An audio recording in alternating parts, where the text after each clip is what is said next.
The rainforests of Asia are the ancient home of the mysterious red ape, the orangutan. For 15 million years, the males of this race have fought each other here for dominance. On the island of Borneo, one of their last outposts, there is one who has become a legend.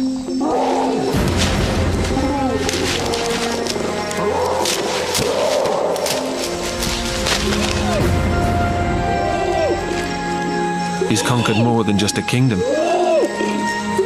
He's won human hearts. And they've given him the name Kusasi.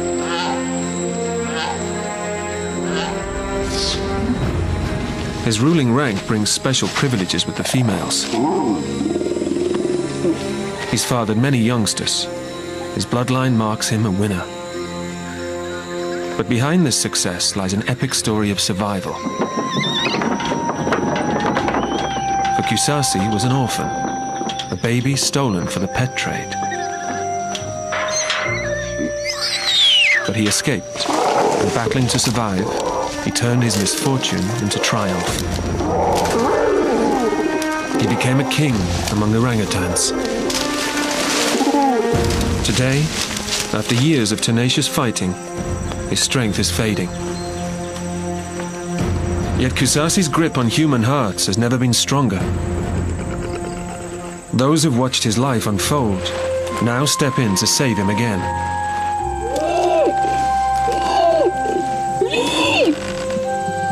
He's unique, a bridge between ourselves and the orangutans. And with his extraordinary life, he's given us a glimpse of a world that may soon be gone. This is his story.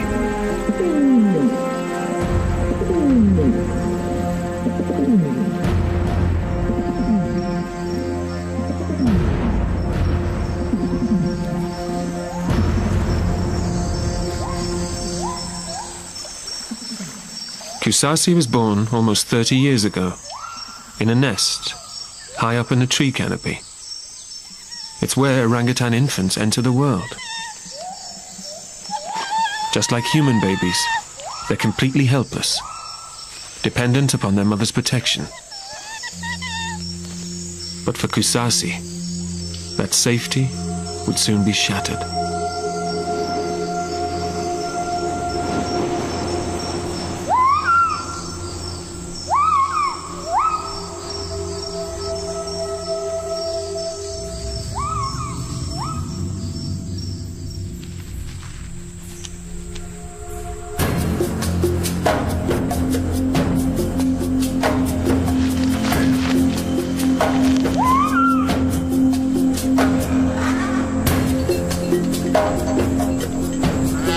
For centuries, the people of Borneo lived in awe of the red ape, of how it moved unseen through the forest, appearing at will. They believed orangutans were beings of the spirit world. But in more recent times, this fear was overcome by greed.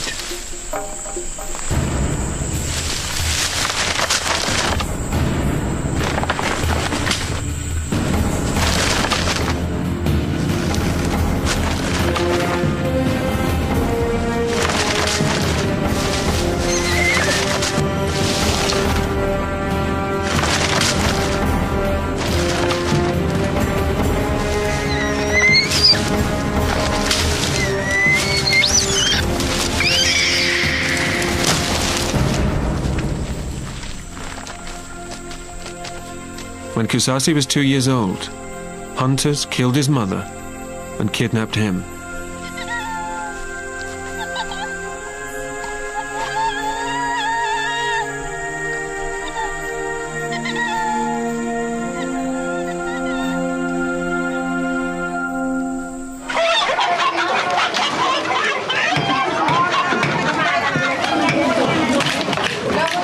The kidnappers worked in the animal trade.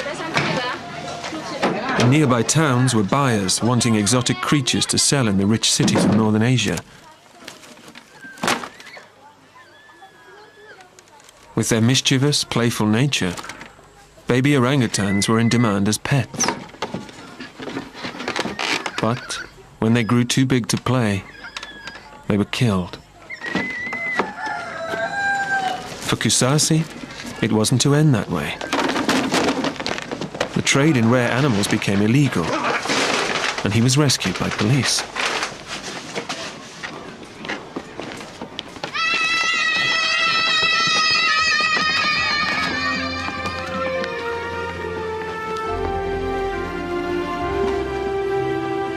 They took him back up the Sekonya River toward the forest where he was born. But what was left for him there? How could he go back to a life in the forest?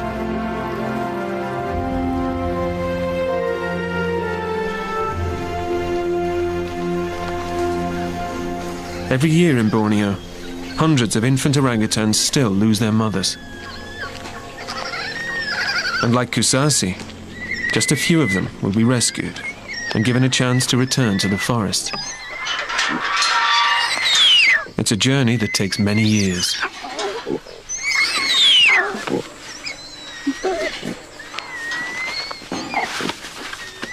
Baby orangutans depend upon their mothers. It's her experience and care that shape their lives.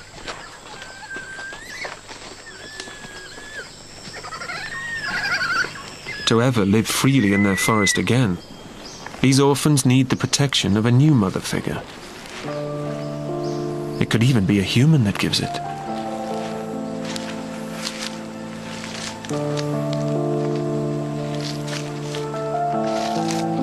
The Rutigaldikas came to live in this forest a few years before Kusasi was born. Her ambition was to study wild orangutans and find clues to human origins. She was the first biologist to draw so close to the mysterious red ape.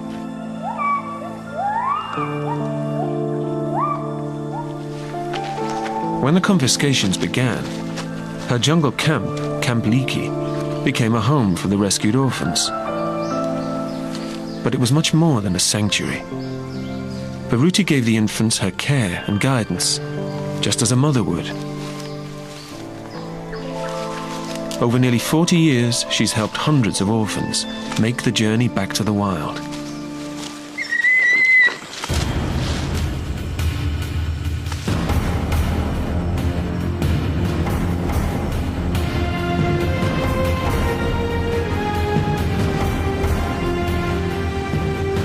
It was on August the 22nd, 1978, that Kusasi traveled upriver to Camp Liki. It was his chance to return. He'd spent months confined to a crate. Now, his life was beginning again.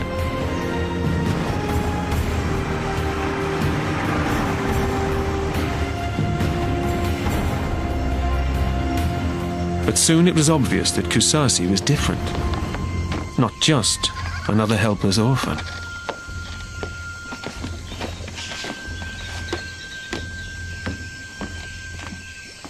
When he first came to Camp Liki, he did not behave like the usual orangutan infant. Usually traumatized infants are squealing. They're trying to cling to the appropriate person who most resembles mother. In some cases, it's a human being. They're very traumatized. They even sometimes cling to themselves, hold themselves, because they just absolutely need to cling to somebody. Kusasi didn't behave in this way. He didn't squeal. He didn't cling. What he did was he escaped.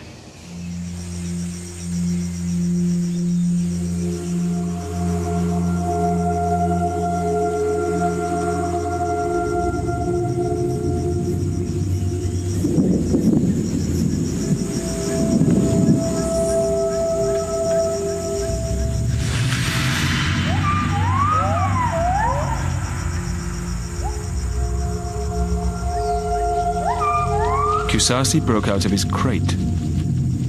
But what kind of freedom had he found?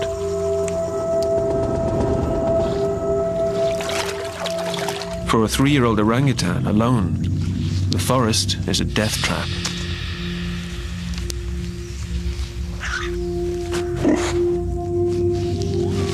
It seemed certain that Kusasi had met a gory end.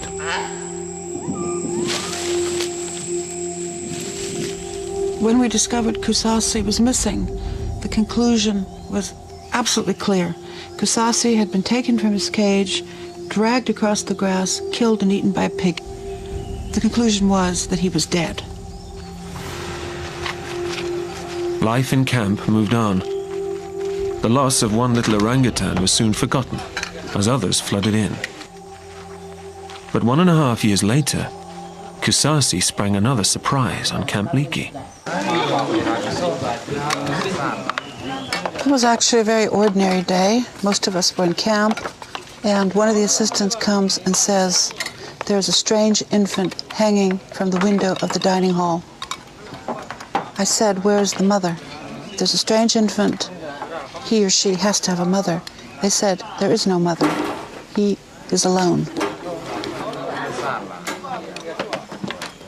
Kusasi's return was the greatest miracle that I ever experienced in camp. All kinds of things in that forest are absolutely dangerous, especially to a small baby orangutan. It was the human equivalent of a 2-year-old toddler being put out in the streets of London or New York and expecting them to survive on their own. 1.5 years later, found him or her still alive. That's how dramatic Kusasi's resurrection was. How had Kusasi managed to survive alone for 18 months? Life with a mother is a safe ride through spaces perilously high up. From this roof over the forest is more than 100 feet down, but it's where the best fruit can be found. Infant orangutans have neither the balance nor strength to reach these high places alone.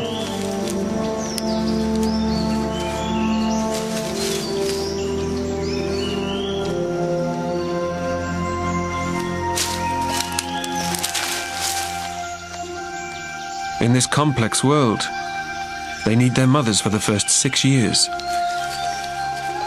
Yet, at just 3, Kusasi had spent 18 months alone in the forest. Or had he? Could he have found a surrogate mother? But here he was, the survivor.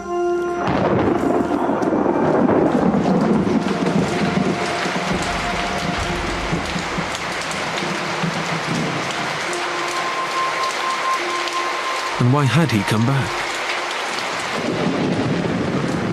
When he entered the world of Camp Leakey for a second time, Kusasi was only 5 years old, still needing a mother's care. But he was taking an enormous risk. Humans had killed his mother and caged him. Could he sense that these people would treat him differently?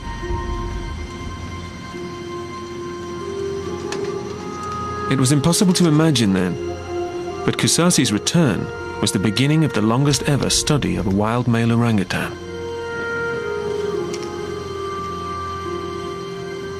It was February 1981, and with the unique images captured over the decades, his life is on record. This is one of the first pictures that we have of Kusasi, where he has just had some milk, he's very relaxed, but the gleam in his eye is visible. Camp Leakey was already a busy place. The orphans here were experiencing freedoms they'd never had before, and they are natural mischief makers. But they also had psychological traumas, separation anxieties, and these disturbed personalities gave the humans plenty to observe. The records reveal that Kusasi was wary of humans and took a while to settle in. Others were less reserved, like Princess. This young female was Kusasi's age, but astonishingly open to new ideas. That food? Apa ini? Biscuit. She was already half of a unique relationship with Gary Shapiro. He'd come to do some new research into orangutan language ability. Princess can still be found in camp today, with their little son, Percy. And she's still a draw for Gary.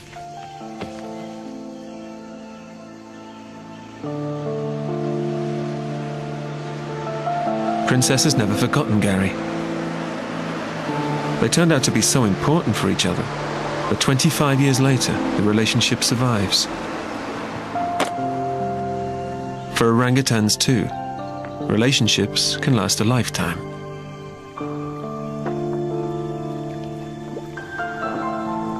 Princess! Cess, up a mo. Up a mo. Okay.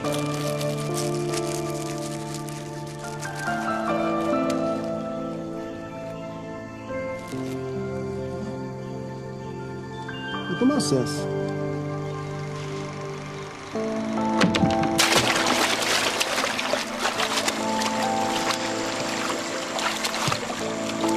We would go everywhere together. She was essentially kind of glued to my shoulders as we walked around camp together. We'd go down to the river here, and we'd go swimming together, have our breakfasts and frequently our dinners together. We formed a very close relationship. Go. Your ex, wait for me. Up him out. You, go.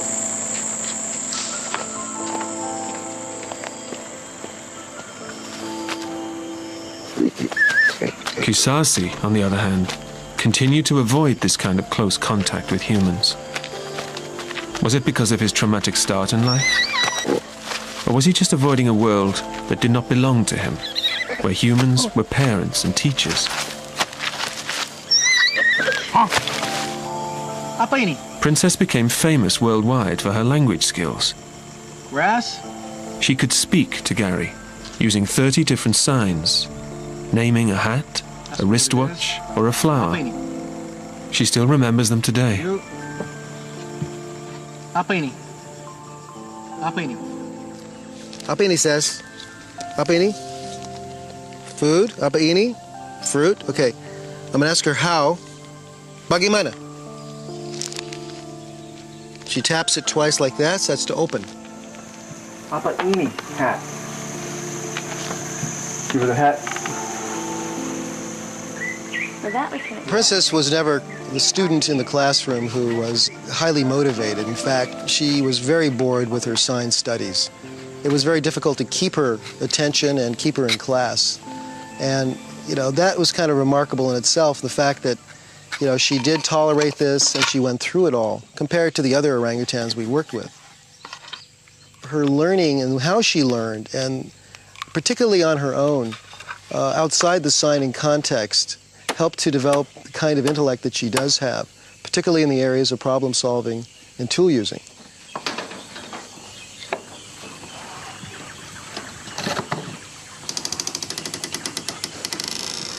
Again, she's a bicultural ape. She spends part of her time in camp. She gets food that she wants just by figuring out how to open up locks and getting into food lockers normally.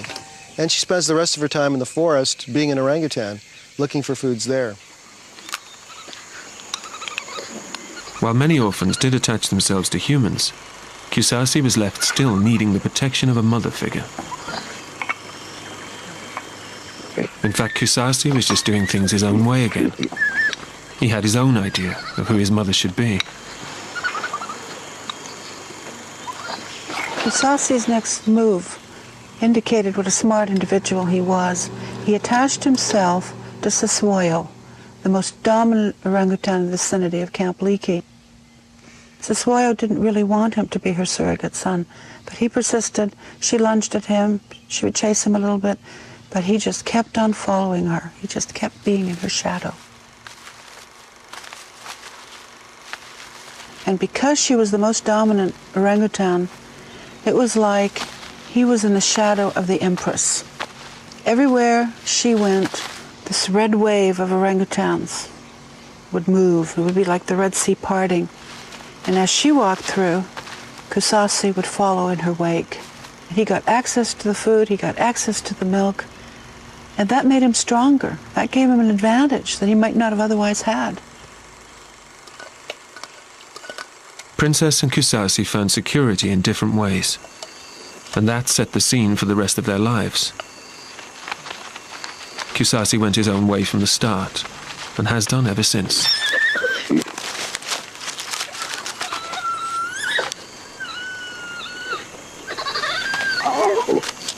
But Princess was drawn into our human world, close enough to unravel our ideas, our minds.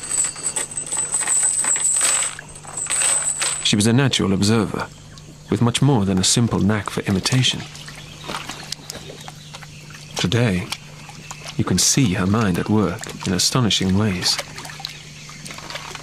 Using her insights with skill and purpose, she can almost appear like one of us. We do share 95% of our genetic material with them, but they live in a universe that is very alien to us because they are so solitary. They do not know loneliness. By observing them, we relate to the similarities with human beings, and that's how they make fools of us. We think we understand them because we understand the similarities, but in reality what is really important is the difference. Princess made the scientific news. But did signing for a wristwatch ever pass for intelligence in her world? Probably not. She just went along with it to get the affection she craved. Princess has been very significant in my life. When people ask me how many children do I have, I say 2. I have 1 human and 1 non-human child. I carry a picture of her as a baby in my wallet, so she's always a reminder of who she was and who she still is to me. 1-year-old Percy is Princess's 3rd infant, fathered by Kusasi. And she's a grandmother now. But the bond they had then may have helped her become the strong mother she is today, giving Percy a great start in life.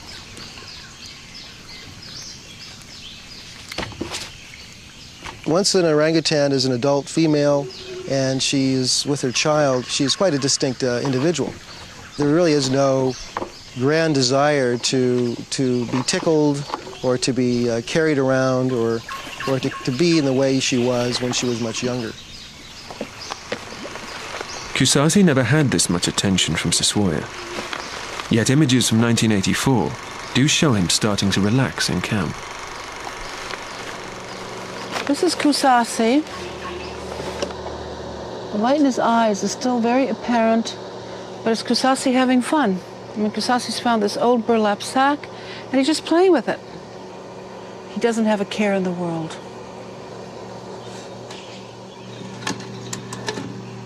But life would soon become more serious again. He'd never been fully accepted by Siswoya. In fact, she'd often given him a rough time. But she had fulfilled the role of guide and teacher. Now he was about to lose her. Siswoya became pregnant in late 1985.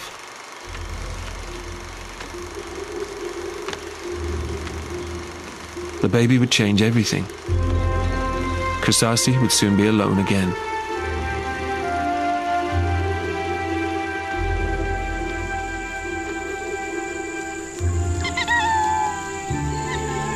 A mother with a new infant will only tolerate the older offspring for a while.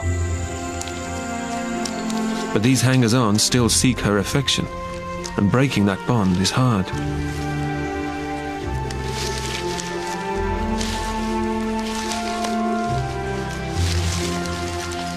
Even though she never really wanted him, the loss of his surrogate mother was a big test for Kusasi.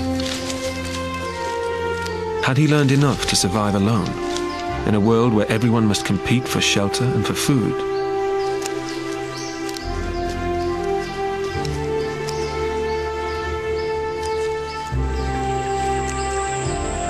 Moving around the treetops is one skill Kusasi had roughed out by then. But there were many other challenges ahead.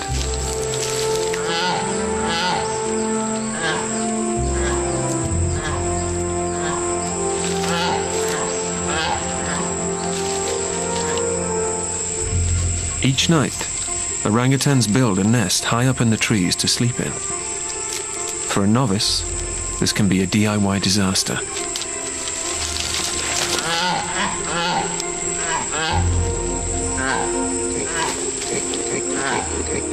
For the time being, it would be a case of getting by on the practical side of life. But it was mental strength he really needed for the road ahead.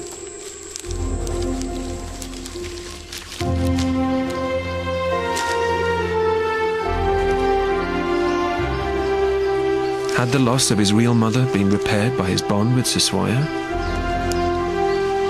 She was tough on him, but looking back, Kusasi's choice of a forceful surrogate mother seemed to set the course of his future.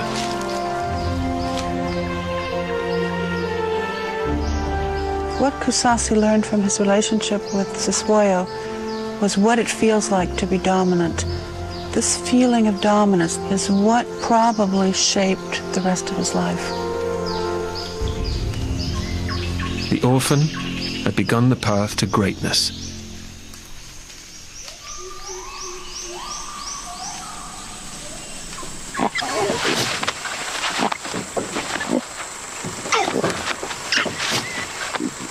A new way of life now opened up for Kusasi, where his wits and strength were challenged every day. The fighting began.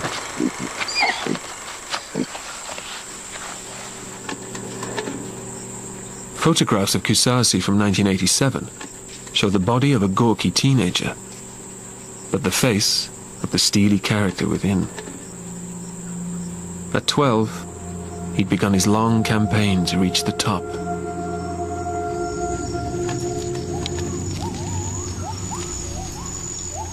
To become a winner, a young male must bulk up. Males can reach double the size of females, and they need to, if they're to fight off the competition. But to reach this combat weight, they need a lot of food. Fruit is scattered far and wide, but orangutans can make a mental map of where the best trees are, like the fig and the jackfruit, and to remember which week of the year their fruit ripens in, timing their journeys perfectly.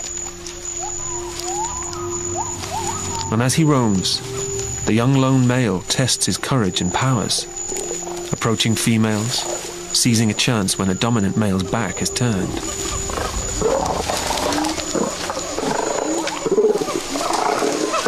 But as a smaller male, he's not welcomed by the females. They protest and fight. To be successful, he must use force and speed.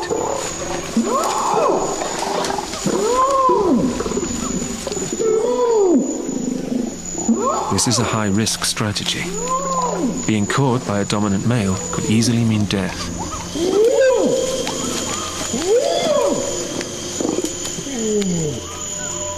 But as Kusasi grew bigger and stronger, so his confidence grew too. In 1995, Kusasi was 19 years old and ready to enter the big time. When I left camp, Kusasi was still a sub-adult male. When I came back 3 months later, there was just this incredible transformation that had occurred. Finally, Kusasi the cheek patter. Kusasi had bulked up in size, he had muscles, and there was this confidence and serenity that he hadn't had when he was a sub-adult male. He's just absolutely magnificent. And the gleam in his eye is still there, stronger than ever. You can see it. It's a male's cheek pads that signal to others that he's a contender for power. Cheek pads only grow if his testosterone surges to the highest levels. With these, and a throat pouch for the booming long calls, he's ready to fight for dominance. Kusasi would risk his life now to be king.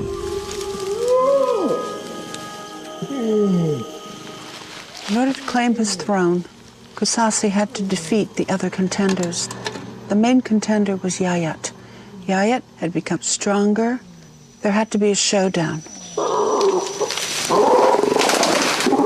Yayat was a few years older than Kusasi. Their previous fights had always ended in stalemate. Now, the violence escalated. The fighting with the Yayat became for real, absolutely for real. There were a series of combats over the years. Kusasi always won. The last combat was so severe and so brutal, so savage, that Kusasi almost ripped off Yayat's face. Kusasi was no longer the chancing wanderer.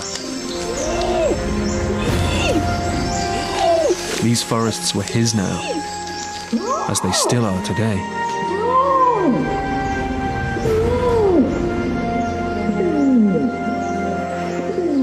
Kusasi is a king, but without an entourage. Like any adult male orangutan, he's solitary. He travels, eats, and sleeps alone, and he rules by fear. His distinctive long call announces his presence, encouraging females to come to him and warning other males away.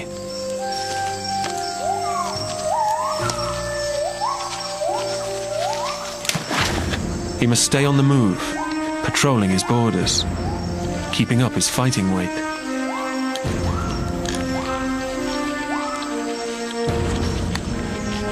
And his long struggle has always been about one thing.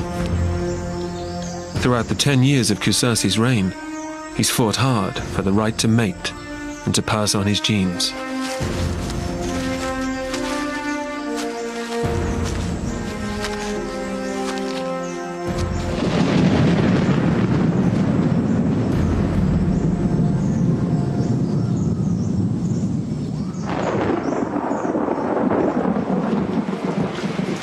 This is Siswi, one of Siswoya's daughters, Kusasi's adopted sister 20 years ago.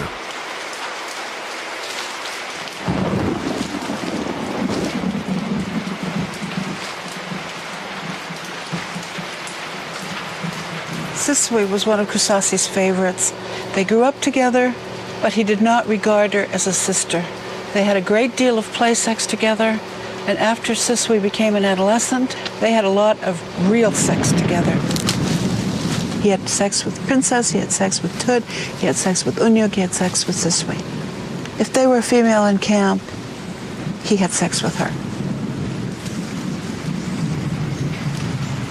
Kusasi spends most time with females he's known the longest.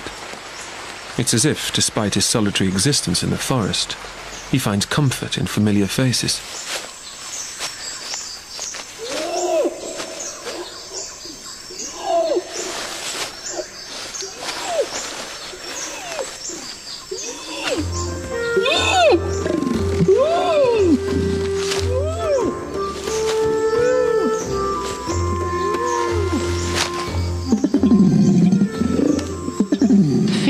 Seeks out the dominant male, the cheek pads.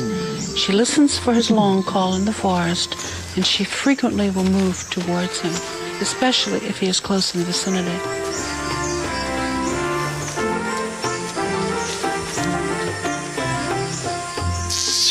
It's during these encounters that Kusasi shows a softer side, beyond the brute hostility of a dominant male. These females appear to be more than just sexual partners. They seem to be lifelong friends. Kusasi has been in a position where the females want to mate with him. Sometimes the females almost offer themselves to him. They'll lay back, spread their legs, you know, the welcome sailor position, and just wait for him.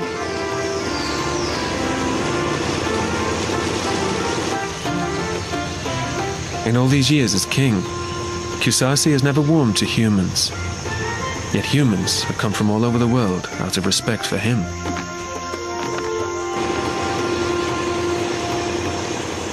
In 1997, one of his visitors was actor Julia Roberts.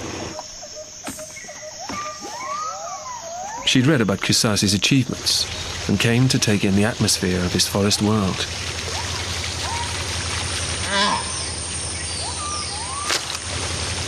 But their encounter wasn't quite what she'd expected.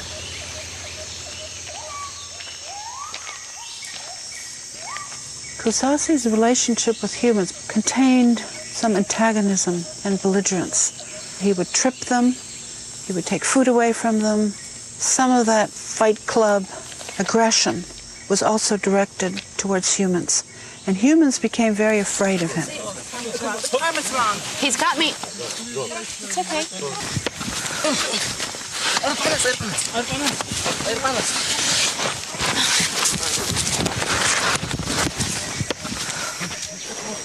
Okay. He's okay. And she's okay too. I feel I'm sort of vibrating from head to foot, really. And I think in the sort of overwhelmed, joyful sense, keep sort of bursting into tears now and then. But I think it's just the raw thrill of an experience like that, which I never could have fathomed. And it happened so fast, and he's so unbelievably strong. Kusasi's attitude to humans varied from outright irritation to indifference. But he was a reassuring presence to his own females and young. And the interesting thing about this aura of power that he exuded is he also became protective of the orangutans in the vicinity of camp, and even of the camp itself. It was almost like he was a guardian spirit.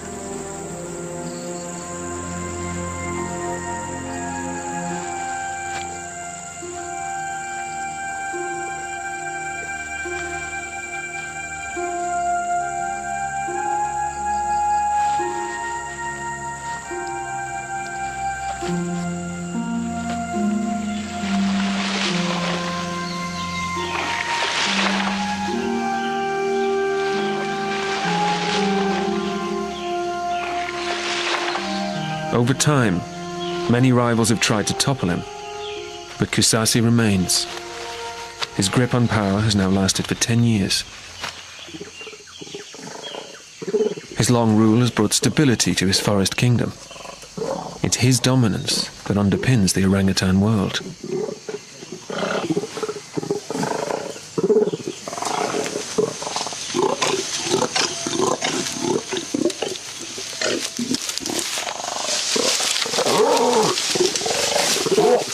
Under his reign, younger males will fight for status.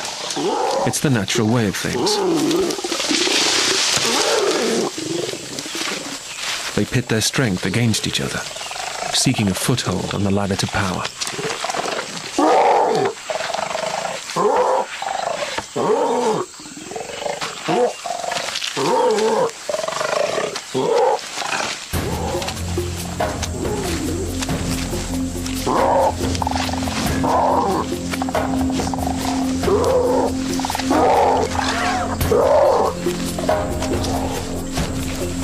Kusasi watches and controls them, ruling through fear alone.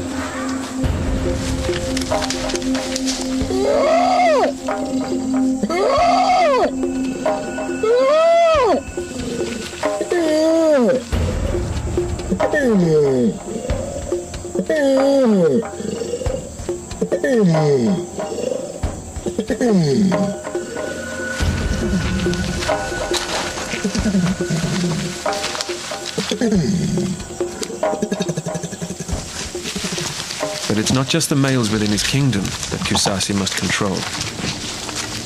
In the 10 years of his reign, Borneo has entered a crisis, and the path of his life is changing again.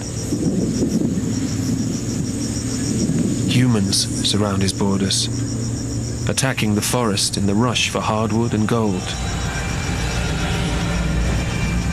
And farmers follow behind with fire, devastating orangutan territory all over Borneo. Male orangutans, made homeless by this destruction, invade Kusasi's borders.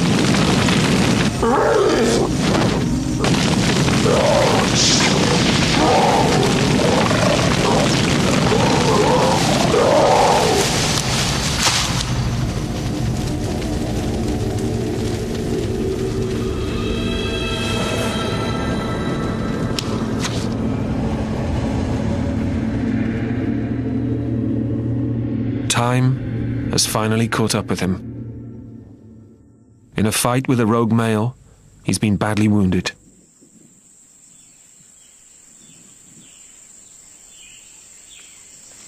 Dulu memang katanya tuh ada atau sama Uranus, tapi tidak sempat fly, sempat mereka pisah.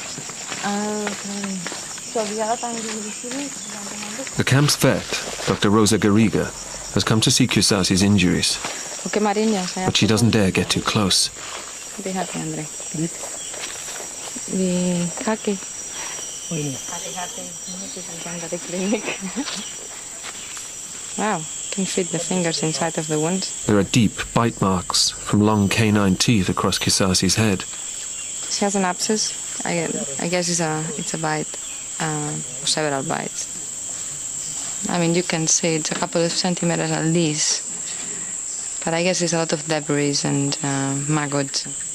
The bites are infected, and Rosa knows where that can lead. If somehow that drains into the nose and then can drain into the lungs, then the infection can go into the lungs, and then it's also life-threatening.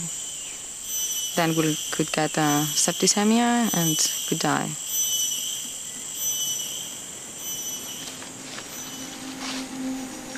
For the first time, it seems Kusasi may have met his match. For a while he returns to the forest, but with such deep head wounds, he's vulnerable. The females see his injuries and sense his crisis. He's been their ruler and protector for so long, but now his moments with them could be numbered.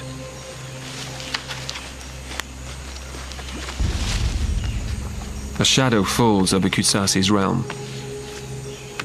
A few days later, he turns his back on the forest, and just as he did over 20 years ago, he returns to camp. They hold their breath and watch, ready to step in if his condition deteriorates. But waiting is risky too. His behavior towards humans is becoming dangerously unpredictable.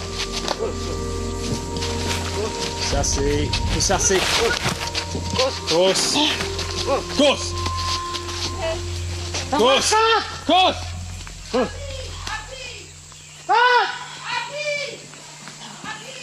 There's no option but to try to treat Kusasi's wounds. But first, they'll have to knock him out, and that's a prospect no one's looking forward to.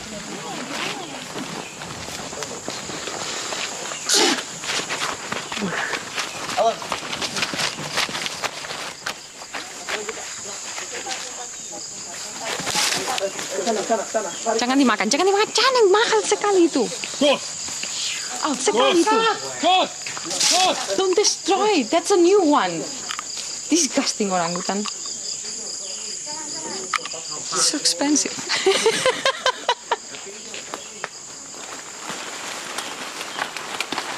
It's a relief the tranquilizer dart is in, but there's always a double danger in putting such a large animal under anesthetic, for Kusasi and for those helping him. We don't know who Kusasi was fighting in the forest, but we do know that when he came back to camp, he was absolutely ripped apart, he was shredded, he was puncture wounds all over him, almost like he'd walked into a puncture machine.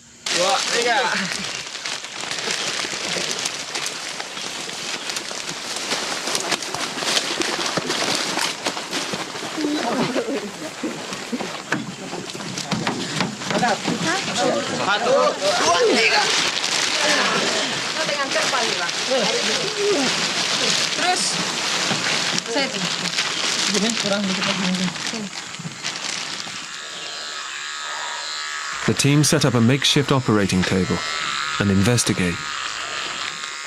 But they've only got an hour at most before Kusasi will wake up again.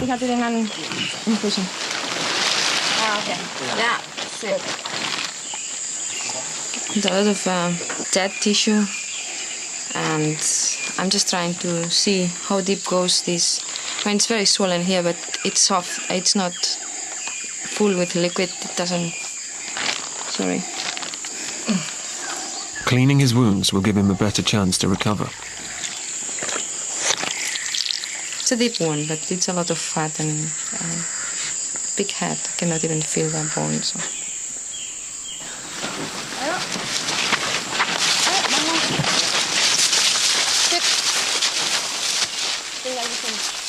Matahari na.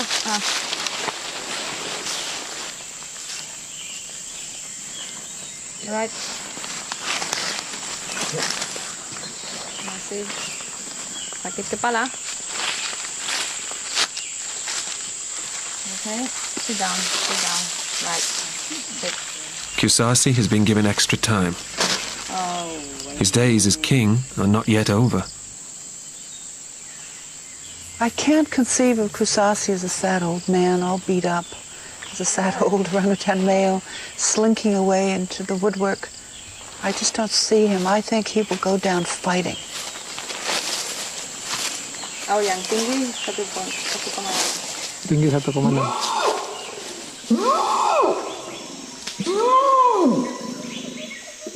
At night, Kusasi long calls from the forest close to camp to tell the world he's still in charge.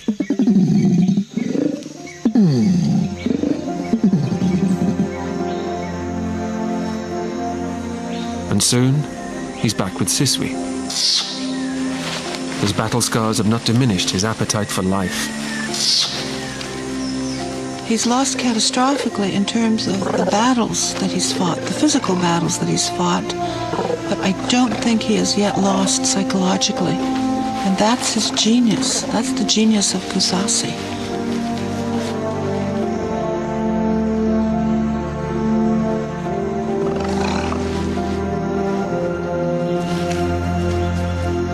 Kusasi was an orphan who became a king, but his legacy may be greater still. His amazing story has captured the human imagination. He may even help to secure a future for all orangutans. But in his threatened kingdom, could another ever match his success?